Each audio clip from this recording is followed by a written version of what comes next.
درود پاک ایک راز، ایک طاقت، ایک کامیابی کا راستہ ہے۔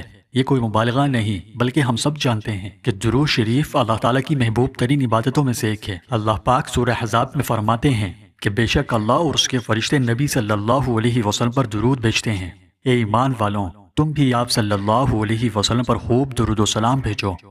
لیکن کیا آپ جانتے ہیں کہ یہ محض نیکی کمانے کا ذریعہ ہی نہیں بلکہ دلوں کی صفائی، روح کی بلندی اور اللہ سے قربت کا وہ راستہ ہے جو ہمیں ولایت کی طرف لے جاتا ہے۔ حدیث پاک میں آتا ہے کہ جو شخص رسول اللہ صلی اللہ علیہ وسلم پر ایک بار درود بھیجتا ہے، اس کے بدلے میں اللہ اس پر 10 رحمتیں نازل فرماتا ہے۔ اب سوچئے، جو بندہ دن رات درود پڑھتا ہو اور اس پر اللہ کی رحمتیں بارش کی طرح برستی ہیں تو کیا وہ اللہ کا قرب یافتہ نہیں ہو سکتا؟ کیا وہ اللہ کا ولی نہیں بن سکتا؟ در حقیقت درود شریف پڑھنے سے اللہ کی رحمت اور برکتیں حاصل ہوتی ہے اور یہ عمل اللہ کے نزدیک بہت محبوب ہے۔ ولایت بھی اللہ کی رضا اور قرب کا ذریعہ ہے اور درود شریف کی کثرت سے ولایت کے حصول میں مدد مل سکتی ہے۔ درود شریف پڑھنے والے پر اللہ کی رحمتیں خاص ہوتی ہے اور اس کی برکت سے انسان روحانی بلندیوں کو چھوتا ہے۔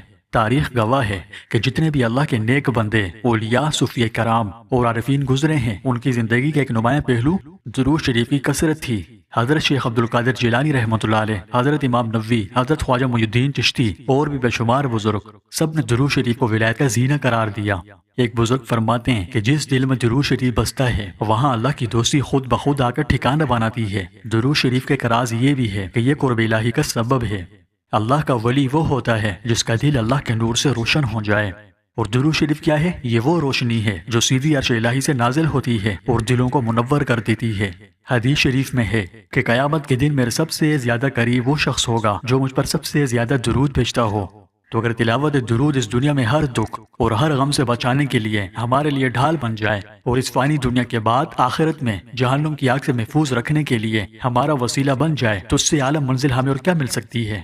ایک حدیث پاک میں نبی مہربان صلی اللہ علیہ وسلم کے فرمان کا مفہوم ہے کہ قیامت کے دن سب لوگوں سے زیادہ میرے قریب وہ شخص ہوگا جو دنیا میں رہتے ہوئے مجھ پر سب سے زیادہ درود پاک پڑھتا ہو۔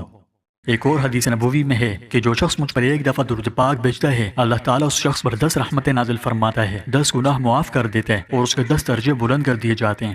جس طرح حضور نبی کریم صلی اللہ علیہ وسلم کی ذات اقدس بے مثل اور بے نظیر ہے، اسی طرح نبیوں کے سردار اور اللہ کے آخری رسول پر کثرت سے درود و سلام پڑھنے والوں کی عبادت بھی بے مثل اور بے نظیر ہونی ہے۔ دلوں کی تاریک بستیوں کو منور کرنا مقصود ہو تو اس کا مؤثر نسخہ فقط درود و سلام ہے۔ سوچیں تو صحیح، جو قیامت میں نبی کریم صلی اللہ علیہ وسلم کے قریب ہو وہ دنیا میں اللہ سے دور کیسے رہ سکتا ہے؟ تو آئیے آج ہم ایک عہد کریں کہ ہم صرف مشکلات میں ہی نہیں بلکہ خوشی میں بھی، صرف مانگنے کے وقت ہی نہیں بلکہ ہر لمحے دل سے، محبت سے، ادب سے، خلوص سے درود پاک پڑھیں۔ یاد رکھیں، درود شریف کوئی عام عبادت نہیں، یہ اللہ سے دوستی کا آغاز ہے، یہ ولیوں کی خاص پہچان ہے، یہ قرب الہی اور اس کے محبوب کا راستہ ہے۔ اللہ ہمیں بکثرت درود و سلام کی توفیق نصیب فرمائے۔ دوستوں، آپ ثواب کی نیت سے اللہ کے ناموں میں سے کوئی بھی نام کامنٹ باکس میں ضرور لکھیں۔